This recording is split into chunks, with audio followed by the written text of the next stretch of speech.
Na semana passada não teve caixa misteriosa, mas teve uma caixona cheia de surpresa. Oi, meu nome é Gabi. E eu sou o Gui. E a gente tá aqui pra falar de MasterChef Profissionais. Essa caixona misteriosa tinha 3 tipos de peixe. A gente tinha o salmão, o linguado e o peixe-sapo, que é aquela coisa linda, né? Vamos lembrar que o peixe-sapo, pessoal, ele apareceu na segunda temporada, na semifinal. A Isabel usou ele pra fazer o prato que levou ela pra final. E também teve um convidado especial, que é o chefe Jun Sakamoto, o maior sushizeiro desse Brasil. Sushizeiro. Os participantes iam passar dessa vez por uma prova de pressão. Foram 4 provas, todas de 20 minutos, onde tiveram que fazer diferentes tipos de preparo. Na primeira parte, eles tiveram que limpar e porcionar os peixes, e depois cada prova do preparo de um desses peixes. Foram divididos em 3 trios. E vale dizer, gente, que largaram a Irina sozinha, né? Irina, coitada, eles já estavam ali numa pré-formação da forma que eles pararam, né? E aí calhou que foi tipo escola, quando a gente vai escolher no time da queimada. Zup, zup, e fica ali aquela pessoa assim, ó. Fiquei com muita pena porque ela ficou, tipo... Ela olhou chocada, pra lá, né? olhou pra cá e falou... Engraçado que assim, a Raíssa, o Ravi e o Pablo rolou um abracinho. Aí as meninas também rolou um abracinho. Ela só olhou pro Clésio e falou, vai a gente então, né? Tipo, é o que sobrou, vamos lá. Então tá bom. Mas, gente, a Irina continua surpreendendo super positivamente, né? Porque eu acho que ela, mesmo estando ali fazendo prova com quem ela não tem afinidade, ela conseguiu se impor. Ela foi estratégica pra caramba, porque ela não queria o Francisco capitão. E ela conseguiu ali, ó, armar pro Clécio ser o capitão. Eu acho que o que ela trouxe ali é muito verdade. O Francisco, ele já foi capitão e ele já tem essa tendência a querer ser capitão sempre. Então ela lançou aquela, mano... Não quero, vamos fazer o possível pra jogar no Class, e eu acho que é justo também, eu né? Também acho. Se já teve sua hora, passa pro próximo. Era a vez dela, mas ela sabia que ia ser voto vencido, então ela mandou bem. Irina tem que ser líder, cara, e não Hashtag foi... Irina, chefe, capitão, Porra, queremos. tá na hora. Nessa primeira etapa eles tiveram que limpar e porcionar. A gente vai lembrar que é sempre difícil, pessoal, até porque cada peixe tem uma característica específica. E ainda pra dar uma lavada ali no pessoal, botaram o chefe junto pra limpar numa outra bancada. Eles tinham 20 minutos. As equipes se dividiram em cada um dos participantes limpando um dos peixes, mas mesmo assim... foi feio. O chefe Jun, ele fez em menos tempo do que a prova e limpou os 3 peixes. Então já vamos falar que o amarelo foi o campeão dessa prova. Porém, gente, o chefe Jun não achou que eles mandaram muito bem. Nenhuma equipe foi assim super bem. E ele ressaltou principalmente falta de destreza com o salmão. Então o amarelo ganhou, mas ganhou assim, por ser o menos pior. O que ele levou em consideração ali foi a parte do que sobrou da espinha do peixe, se tinha mais carne, tinha menos carne, e a higiene e organização da bancada na hora de você limpar. E aí a equipe amarela já ficou com 1 ponto, saiu na frente, e eles foram para a segunda prova, que era um linguado grelhado com um molho e um acompanhamento. A dificuldade do linguado, pessoal, porque o filé dele é bem fininho. Então, se vocês lembrarem da prova do boteco, que eles tiveram que fazer o peixe também, e o Francisco já tinha falado, 80% você frita só de um lado, vira 20% o outro para ele não perder o ponto, não ficar seco. A equipe amarela foi pela receita da Irina, e novamente ela se sentiu muito feliz de ter sua receita respeitada, né? Realmente o Francisco e o Clécio não interferiram. Sim. E eles decidiram fazer o linguado grelhado com um molho de limão e uma salada fresca. Foi um preparo simples, até mesmo quando os chefes passaram, a Paula falou que era um preparo simples, então ele tinha que estar impecável, já que ele não era cheio de técnicas muito complicadas e tal. Acho que é uma boa saída quando você tem 20 minutos ali pra cozinhar, né? E foi um prato elogiado, a Paola ressaltou que o ponto tava perfeito e que o molho tava muito bom porque não tava brigando, né? O linguado ele tem esse sabor mais delicado, mais suave. Sim. Então a escolha do molho ali eu acho que era meio pegadinha. Exatamente. No time verde, que o Jacan até apelidou aí carinhosamente de time sapinho, né? Que eram todas as meninas. Time perereca, que eu também. Time perereca. Elas fizeram uma técnica que foi passar farinha no peixe pra trazer uma crosta mais dourada. Na hora inicial ali, a Paola achou assim, é um pouco antiquado, era usado antigamente e tal. E na hora de julgar, ela destruiu, falando que era brega, antiquado, sem necessidade, que não traz crocância, que fica encharcado de óleo e que tava tudo errado. E mais uma vez eles foram criticados pelo sal. A Monique já vem com essa história do sal. Falta de sal. Então assim, isso também foi um pouquinho complicado. A Monique era a capitã do time verde e ela estava super confiante de que ela conseguia levar o time à vitória, até porque ela estava precisando crescer ali na competição, aparecer um pouquinho mais. mas não foi o caso dessa vez. Elas fizeram um molho vierge, né, que a gente foi pesquisar e tem até uma certa confusão, gente. Pelo que eu vi, o molho mais clássico leva azeite, limão, alcaparras e manjericão. Só que a Paola falou que o molho dela estava com gosto predominante de azeitona. E aí eu falei, ué, gente, mas não leva azeitona nesse molho. Então eu vi que existe uma outra versão que é mais encorpada, que leva azeitona, que leva inclusive tomate. Mas eu acho que elas fizeram meio que um mix. É, porque nesse preparo a gente viu a Angélica cortando a azeitona, mas a gente não viu esses outros ingredientes mais encorpados. Então ficou meio confuso se talvez elas misturaram ou a Lubianca que deu a ideia desse molho, sei lá, ela misturou na cabeça dela ali e falou que era uma coisa e tal, mas não calhou porque ficou muito presente. Aí entra em comparação com o time amarelo a questão de que o limão combinou e tava suave, e nesse a azeitona tava predominante em cima do sabor do peixe. Então aí... Eu acho que o conflito é justamente isso, né? Um peixe muito delicado, de sabor mais leve, e a azeitona, que é uma coisa muito forte. Então de repente se elas não tivessem colocado a azeitona, tinha dado fosse certo. Pelo vierge normal, mais né? clássico, O clássico. Né? Outro preparo delas foi a batata ao murro, que eu fiquei chocada, porque eu não fazia a menor ideia que a batata ao murro, gente, é você dar um murro, gente, um soquinho nela pra ela ficar achatadinha, né? Você assa a batata inteira, normalmente é aquela batata menorzinha, e você assa ela inteira com temperos, você pode botar azeite, sal grosso, alecrim, e depois que ela tá ao ponto ali que ela fica um pouquinho resistente. Tem gente que embrulha ela no papel alumínio antes do murro pra você não amassar a batata de vez. E você dá ou um murrinho com a mão, ou com aquele martelinho de carne, ou com as costas de uma colher de pau, só pra ela dar uma amassadinha. O nome é murro. O pessoal do Azul, eles tiveram ali uma certa rixa na decisão da receita entre o Ravi e o Pablo. Eles ficaram muito nessa discussão. E a Raíssa, ela tava tipo, mano, vamos fazer o quê? Me fala que eu faço. E um dos preparos que eles tiveram a ideia de fazer foi um tempurá para poder surpreender o chefe. O chefe tem essa questão, né, dele ser oriental, e o tempurá é uma receita que, apesar de ser originária de Portugal, ficou muito mais conhecida, muito mais popular lá no Japão, né? Exatamente, ela chegou lá no Japão e aí os japoneses adotaram ali, mudaram algumas coisinhas e começaram a usar o tempurá como uma receita clássica japonesa. O preparo, gente, é muito simples, é uma massinha gelada que ela pode ser feita com água com gás ou com cerveja, para usar esse gás para também ajudar na hora da fritura ela ter essa textura. E você empana ou legumes ou peixes ou outros frutos do mar e serve daquela forma. Eles usaram as ovas que eles encontraram dentro do linguado para fazer esse tempurá e foi um destaque positivo para o chefe, mas não foi o bastante para eles ganharem o ponto da prova. O molho que eles fizeram, eu preciso ler esse nome porque eu não sei falar direito, é o molho Meunier, tá certo? Certíssimo.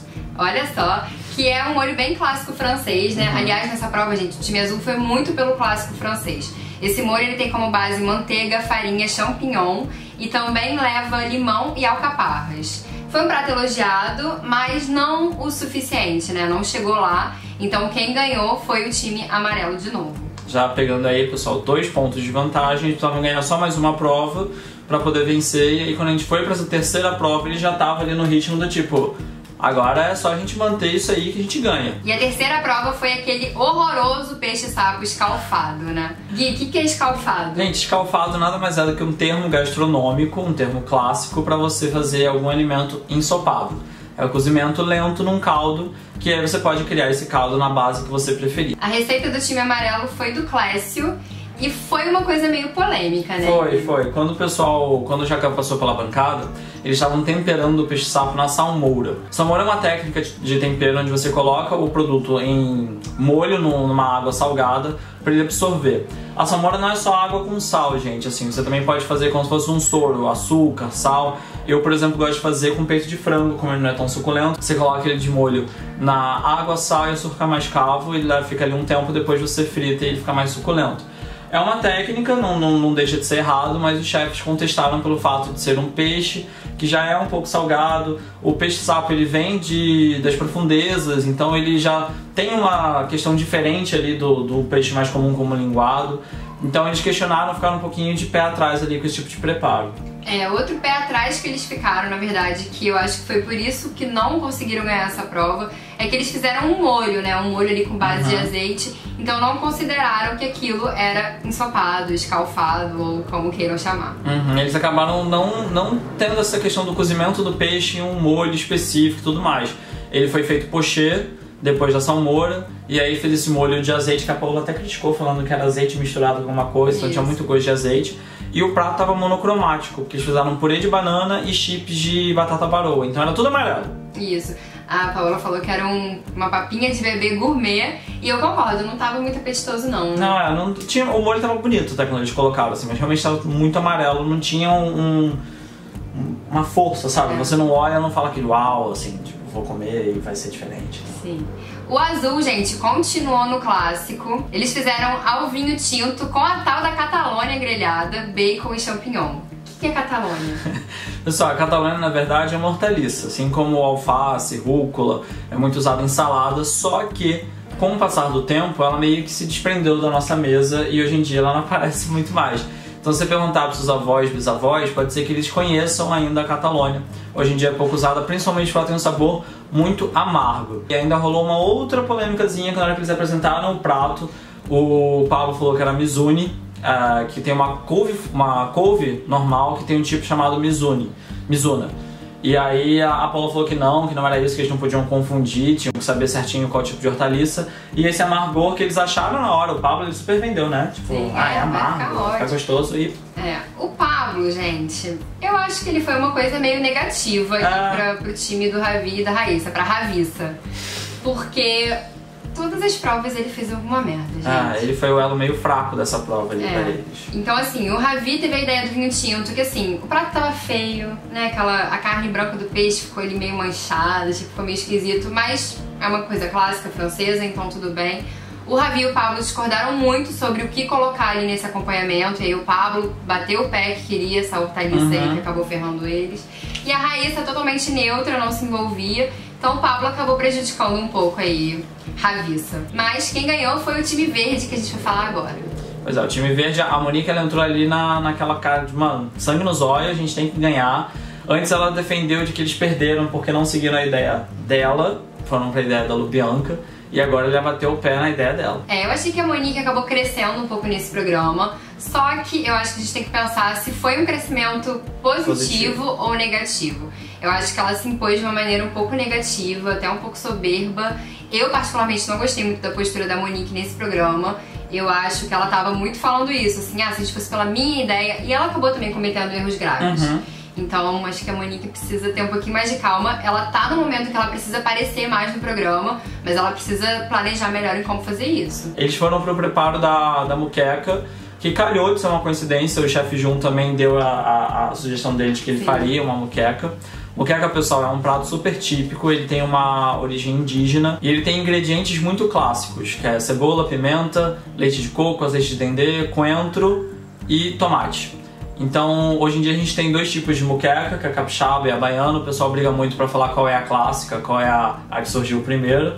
E aí ela foi nessa ideia da muqueca de peixe-sapo, que aí ia ter esse cozimento meio ensopado, ia ter o caldinho, fizeram uma farofa pra complementar, que o Fogaça gostou de pegar o caldinho da muqueca, jogar na farofa. O Fogaça adora uma farofa, né? Então deu pra surpreender e ela ganhou pontinhos por calhar de ser a mesma ideia do Jun. Sim, e a receita era dela, né? Mas foi criticado que faltava sal. Faltava um pouquinho de sal. Mas aí como elas ganharam pelos erros dos outros, na verdade. Sim. Como a Amarelo teve a questão do prato monocromático e a falta da técnica de ensopado.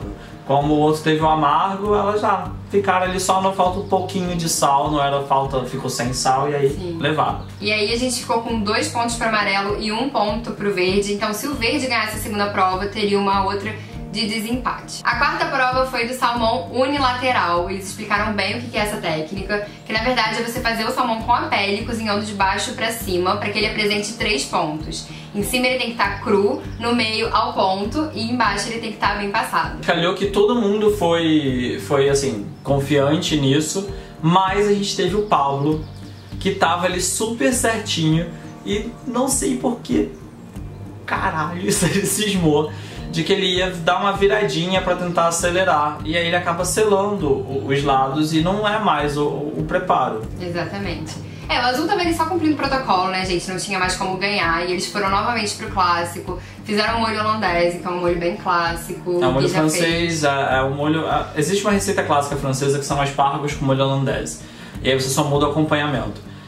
Eles fizeram um salmão com os aspargos e o molho hollandaise. Em 20 minutos eu achei que foi um prato bacana, foi até elogiado. Porém, gente, como teve essa questão do Pablo errar, né, de não ser mais um salmão unilateral, eles tiveram que fazer outro, faltando apenas 5 minutos. E aí pegaram uma aposta bem baixa e aí o Jacan arrasou com eles. Cara, não teve como, assim.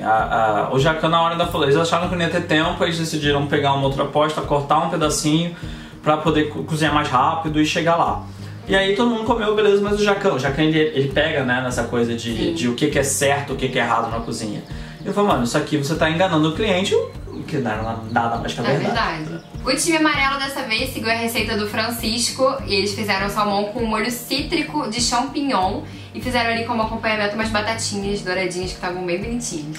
Foi também um preparo simples, como eles apostaram no primeiro. Acho que depois do segundo, que eles viram que não deu muito certo, eles voltaram pra essa estratégia e só recebeu elogios, né? Sim, falaram que tava equilibrado, o ponto era perfeito, o molho tava gostoso, então o amarelo tava no jogo. Agora vamos lembrar de uma coisa aqui, pessoal. Na hora da apresentação, todos os times tiveram uma dúvida se colocavam o salmão com a pele virada para cima ou para baixo. Na hora que começou essa discussão, foi quando a Irina perguntou para cima ou para baixo na hora de montar. Vários ex-participantes do MasterChef no Twitter colocaram tipo, gente, pele pra cima, pelo amor de Deus, é o mais bonito, é a forma certa de apresentar peixe, uma crosta bonita daquela, tal, todo mundo jogou essa.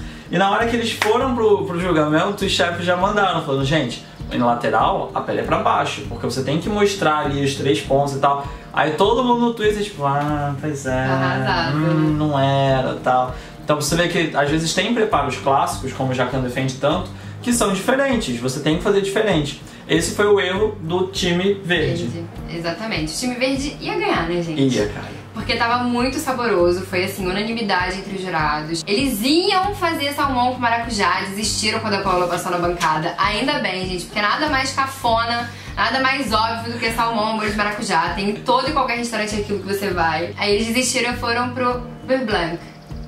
Tá francesa. Sou muito francesa. Que é um molho também super clássico, à base de manteiga. É manteiga? É, manteiga. À base de manteiga, creme de leite e vinho branco. Isso aí. Eles fizeram esse preparo com alho poró, então era um beurre blanc de alho poró, então fica bem legal, é um sabor diferente que traz. O Jacan achou super interessante elas levarem o alho poró.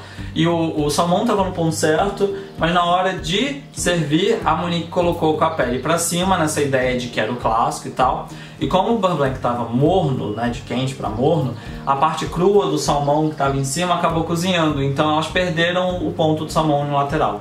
E aí acabaram perdendo mais ou menos ali a prova, porque a regra não foi cumprida. Exatamente. Na verdade, os jurados ficaram bem divididos, né? O Jacan e o Jun acabaram votando sim no time verde, o que, gente, abre uma polêmica, né? Porque assim, MasterChef tem muito aquela questão de se você não cumprir a prova, se você não seguir a risca, você não vai ganhar, você vai estar eliminado. O mais gostoso que tiver não importa. Exatamente, a gente já viu isso em vários casos. Tem aquele clássico dos macarrones com a Gleice e com a Gabriela. Teve o bolo com o Léo também, com o Léo e um outro participante que era de 3 camadas, e aí não foi de 3 camadas. Eram só 2. Então assim, a gente já tem isso em todas as temporadas. Tem alguém que faz uma coisa que tá incrível, mas que não seguiu a risca a regra.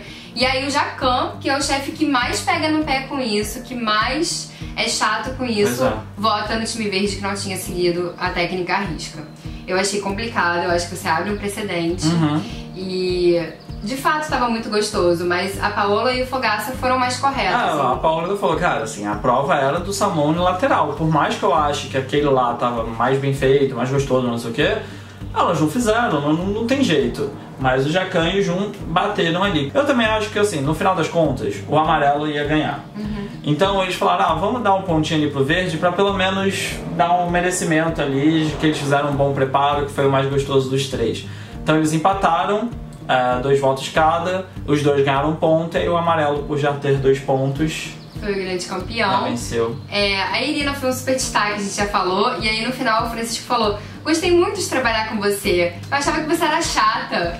O Francisco, chato é você, meu querido. Vai falar isso de Irininha maravilhosa. Mas pelo menos Irina tava salva, gente. É, menos uma preocupação, mas em compensação, Ravissa tava lá na prova de eliminação, que deixou a gente um pouco agoniado.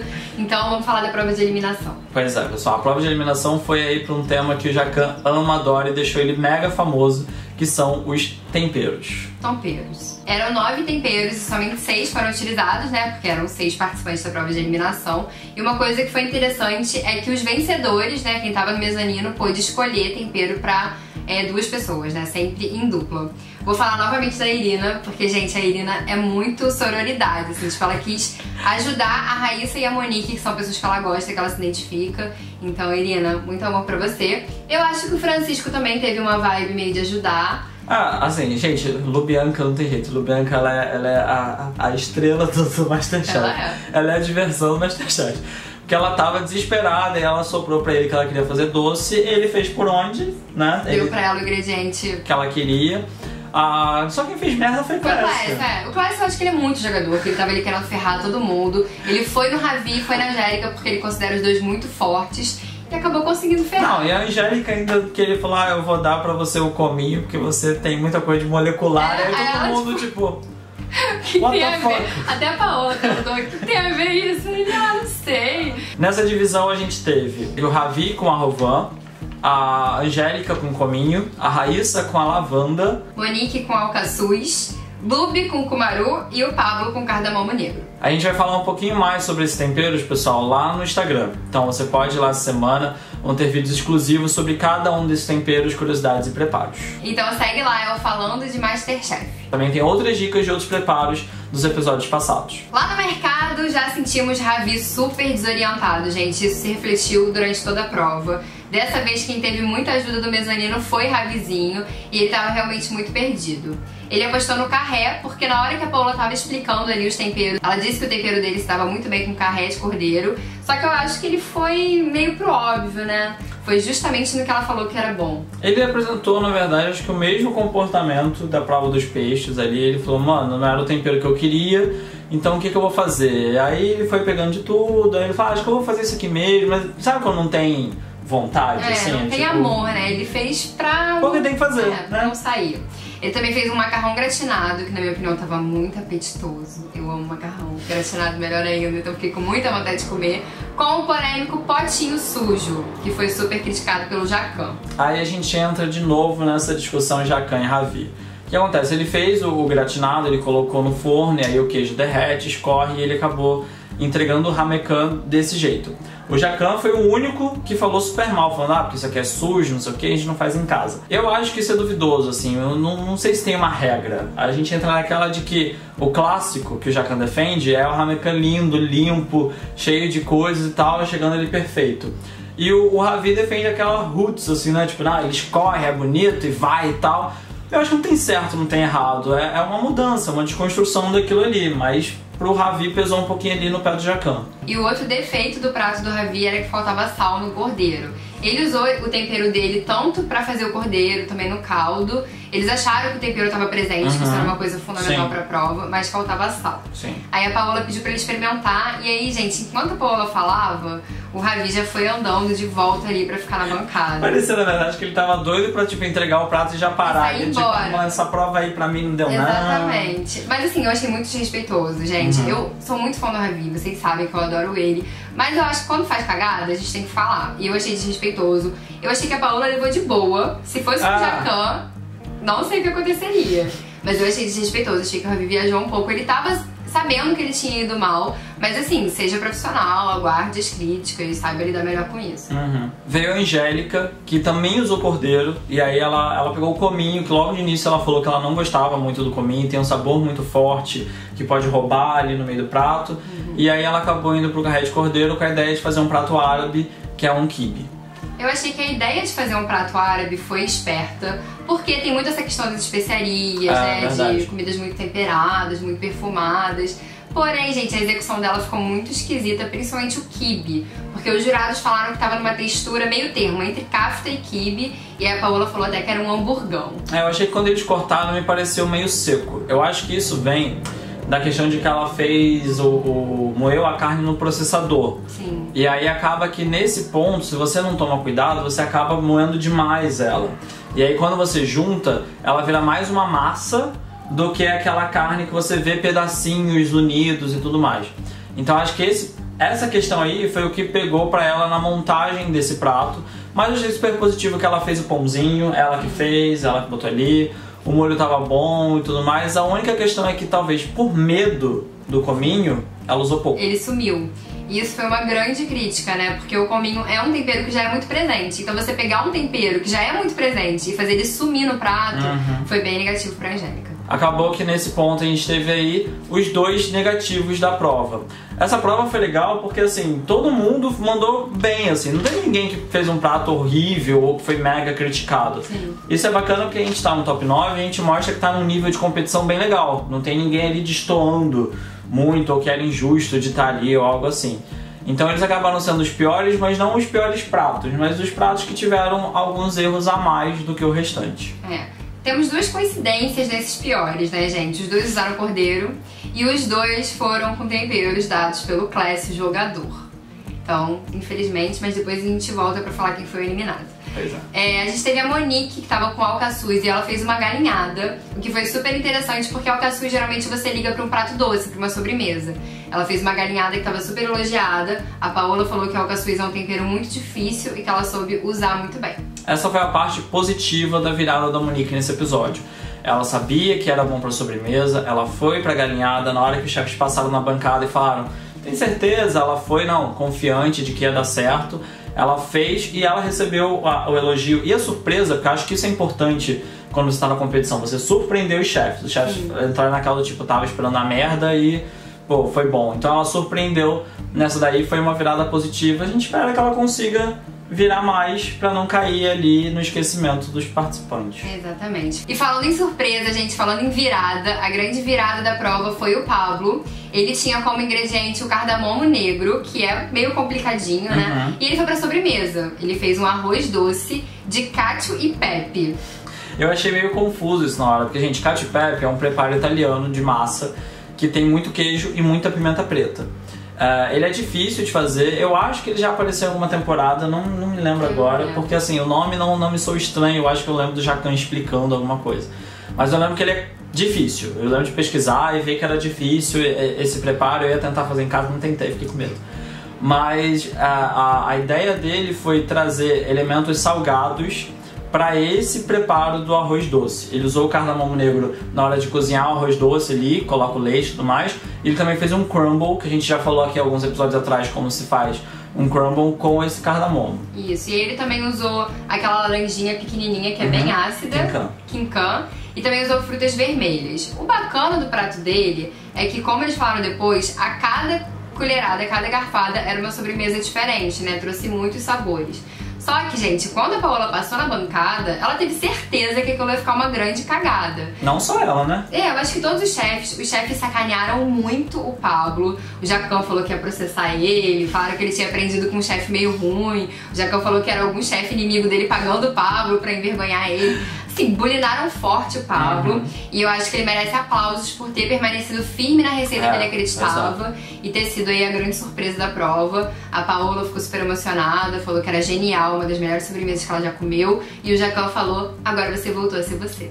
É uma boa virada aí pro Pablo. Eu acho legal também que tira um pouco da hegemonia da Raíssa, assim. Que ela tava ali, tipo, sempre ganhando, Raíssa é muito boa, Raíssa não sei o quê. Eu não acho que é ruim pra ela, não. Eu acho que é bom pra ela dar uma mexida, né? Do tipo, opa... Óbvio, né? Raíssa sempre vai bem, Raíssa sempre é destaque. E aí ela dá uma mexida, tipo, opa, acho que eu preciso prestar atenção naquele ali. E o Pablo tava precisando, já tava na hora. A gente até achou que ele ia sair rápido, pelo jeito que ele tava vindo, né? Mas eu acho que ele agora ganhou uma confiança, ganhou uma força e pode permanecer por mais algum tempo aí na competição. É uma questão dele pegar isso aí e transformar agora pra continuar. Né? Então aí pra não fazer igual a Mirna, né? Que teve esse momento e caiu. Vamos falar de Raíssa então agora, Vamos né? falar Já que da você fez esse paralelo. A Raíssa fez um preparo bem diferente, gente. Foi um semifredo de chocolate branco.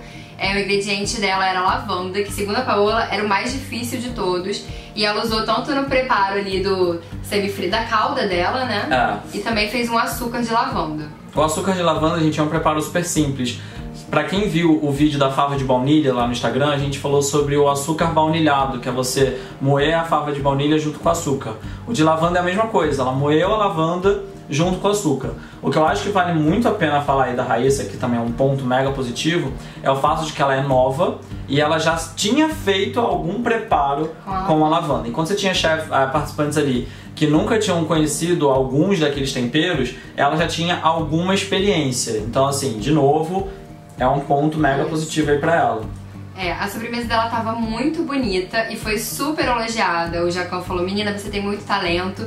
E a Paola, gente, ficou quieta. A Paola falou pra ela que tava só ok. A Raíssa ficou super abalada. Na hora acho que ela ficou meio tipo... assim, eu gosto que a Raíssa, ela sente o impacto, mas na hora ela... fica lá. Ok, obrigada.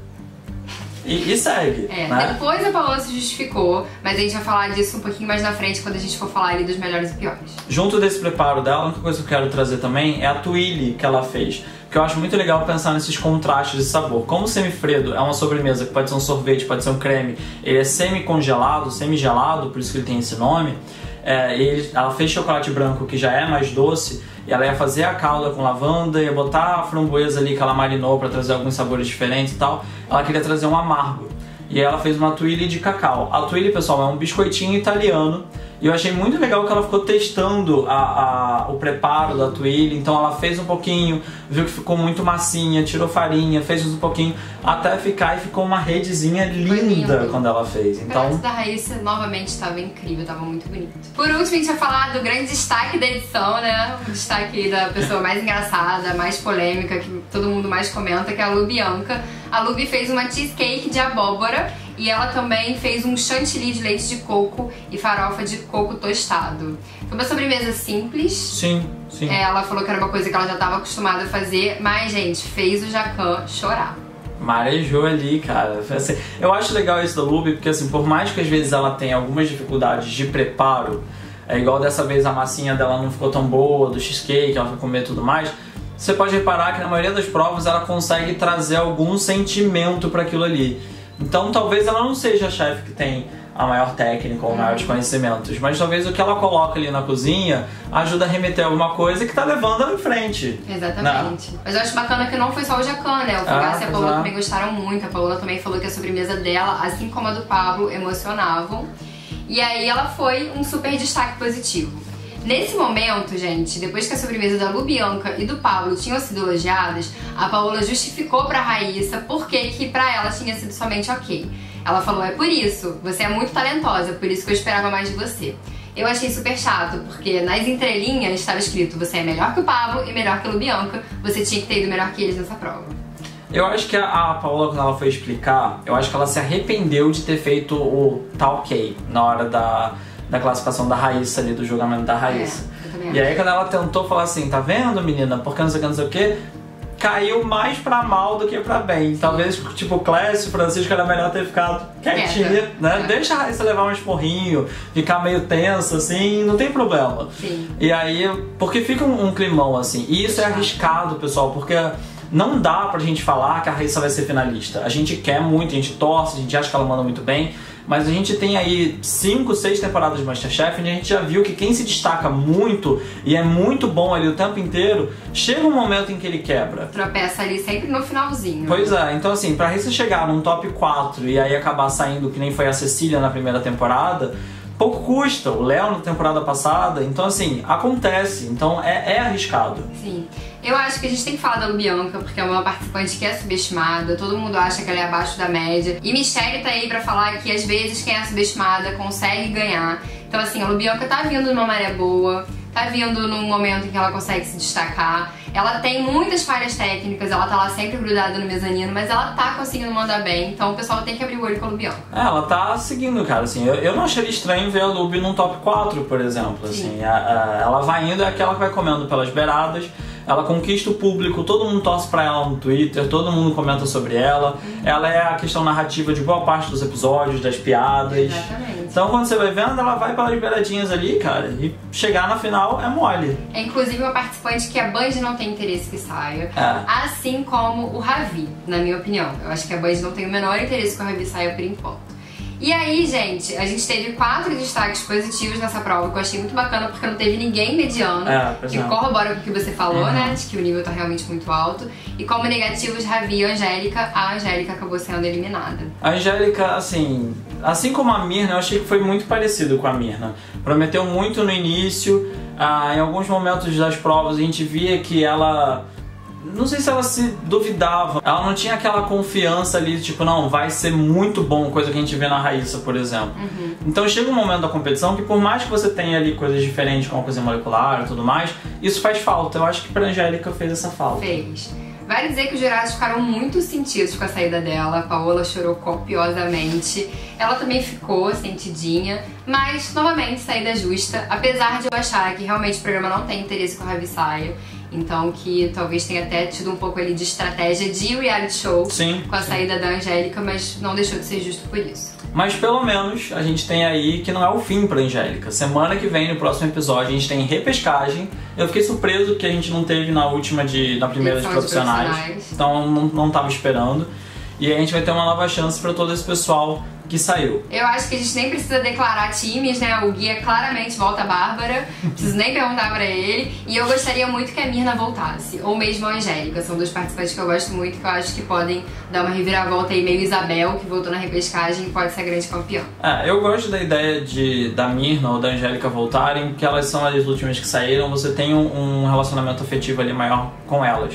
Mas eu gosto da ideia de um dos primeiros que foi eliminado ali, tipo a Bárbara ou um dos meninos, voltarem porque eles não tiveram tempo de mostrar muito do que eles têm e pode ser uma boa oportunidade do cara voltar, tipo, mano, foi só um deslize e agora eu venho pra detonar. Então assim, eu tô ali na Bárbara, Mirna, mais Bárbara do que Mirna, mas tô ali. E você pode também votar, pessoal. A gente tá com uma enquete no Twitter, você pode votar lá em quem você acha que tem que voltar. Então é só ir lá no @falandodmchef e votar na enquete. Você também pode deixar pra gente aqui nos comentários quem você acha que precisa, que merece voltar nessa repescagem. A gente tá super ansioso.